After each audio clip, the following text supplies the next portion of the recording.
Hi friends, welcome back to my channel. ఈరోజు మా లంచ్కి క్యాబేజీ తాలింపు అయితే చేయబోతున్నాను ఫ్రెండ్స్. రాయలసీమ స్పెషల్ ఎలా చేయాలో మీకు చూపించేస్తాను. సో ఇప్పుడైతే పెనం పెట్టేసి మనకు కావాల్సినంత ఆయిల్ అయితే వేసేయాలి. ఫ్రైకి ఎంత పడుతుందో అంత ఆయిల్ వేసేసుకుందాం. అలాగే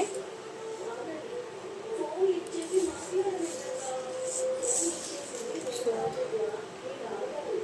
ఆయిల్ ఇంకొంచెం హీట్ అవ్వలేద్దాం. ఇప్పుడైతే ఆవాలు ఉద్దిపప్పు అయితే వేసేద్దాం ఫ్రెండ్స్.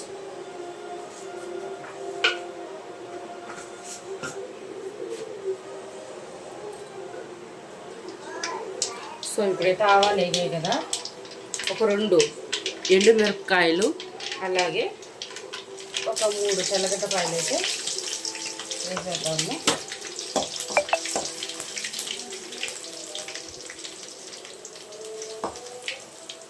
ఇప్పుడు అలాగే ఒక 2 పచ్చి కరివేపాకు రెమ్మలు కూడా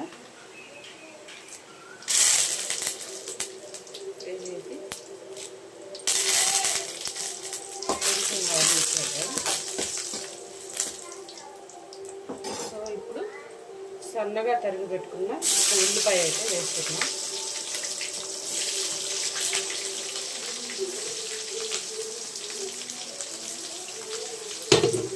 సో ఉల్లిపాయనైతే కొంచెం వేగనిచ్చేద్దాము. సో ఇప్పుడు చూడండి, ఉల్లిపాయ అయితే సో వేగింది. ఇప్పుడు దీంట్లో కొద్దిగా పసుపు అయితే వేసేద్దాము.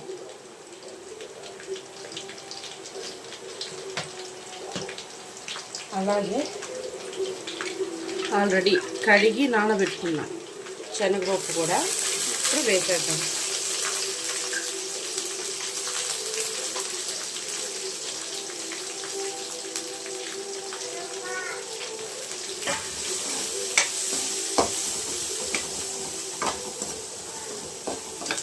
ఇప్పుడు ఇది ఒక 2 నిమిషాలు బాగా వేయించుకునేద్దాం తాలింపునైతే. సో ఇప్పుడైతే ఎర్రగడ్డలంతా వేగిపోయింది. ఇప్పుడు మనం ఉడకపెట్టుకున్నాం కదా క్యాబేజీ అయితే వేసేసి బాగా వేగనిచ్చేద్దాం.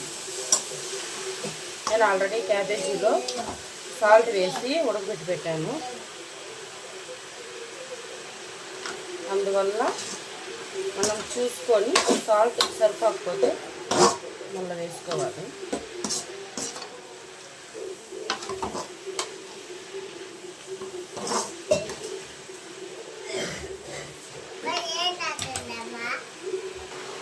సో అలాగే చూడండి, వేడి వేడి రైస్ అయితే రెడీ అయిపోయింది.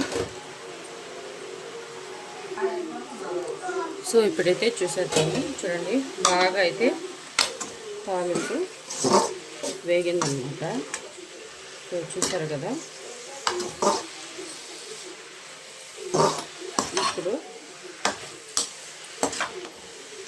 దీంట్లో కొద్దిగా సాల్ట్ అయితే వేద్దాము.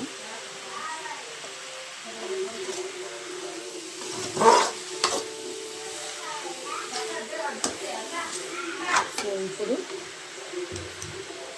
ధనియాల పొడి, మిరప్పొడి అయితే వేసేస్తున్నాం. సో సింపుల్ అని టేస్ట్గా ఉంటుంది.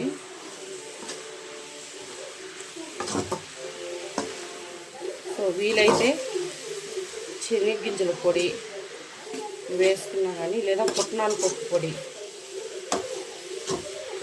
వేసుకుంటే ఇంకా బాగుంటుంది.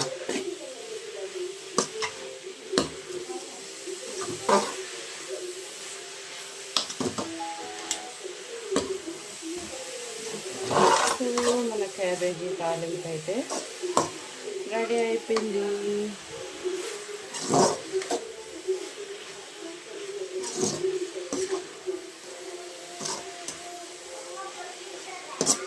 చూసారా,